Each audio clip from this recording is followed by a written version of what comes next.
ধর্ষণ এবং যৌন হয়রানির প্রতিবাদে বিক্ষোভে ফেটে পড়েছে পুরো দেশ।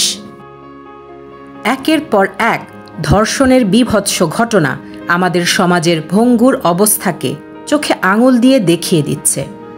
ধর্ষণকে নির্মূল করার জন্য উঠেছে বিভিন্ন দাবি, দ্রুত বিচার, আইন পরিবর্তন, মৃত্যুদণ্ড কিংবা ফাঁসি কার্যকর করা ইত্যাদি। অথচ বিশ্বের বহু দেশে এই ঘৃণ্যতম অপরাধের কঠোর শাস্তি বিদ্যমান সত্ত্বেও নারীর প্রতি সহিংসতা বন্ধ হয়নি। আর উন্নয়নশীল বিশ্ব থেকে উন্নত বিশ্বে নারী নির্যাতনের চিত্র আরও ভয়াবহ। আমেরিকায় প্রতি 18 সেকেন্ডে একজন নারী শারীরিক হেনস্থার শিকার হয়। এমনকি যুক্তরাজ্যে 2500 শিশু যৌন নির্যাতনকারী রয়েছে যারা রাষ্ট্রীয়ভাবে স্বীকৃত।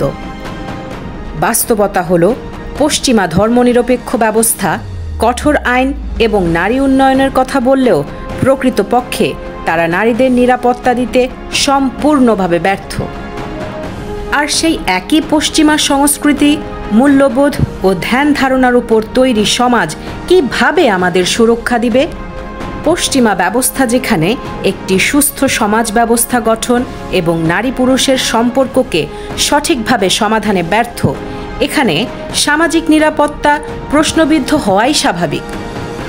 অপরদিকে ইসলাম আমাদের দিয়েছে একটি পরিপূর্ণ সমাজ ব্যবস্থা, নির্দিষ্ট করেছে নারী এবং পুরুষের সম্পর্ক এবং পরিবার সমাজে তাদের ভূমিকাকে, দিয়েছে সঠিক মূল্যবোধ, সংস্কৃতি, নিশ্চিত করেছে সামাজিক সুরক্ষা।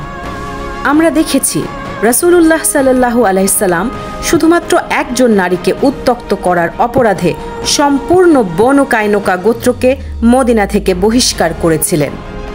এমনকি খলিফা মুতাসিম বিল্লাহ একজন নারীর সম্মান রক্ষার্থে রোমান সাম্রাজ্যের বিরুদ্ধে যুদ্ধ ঘোষণা করেন।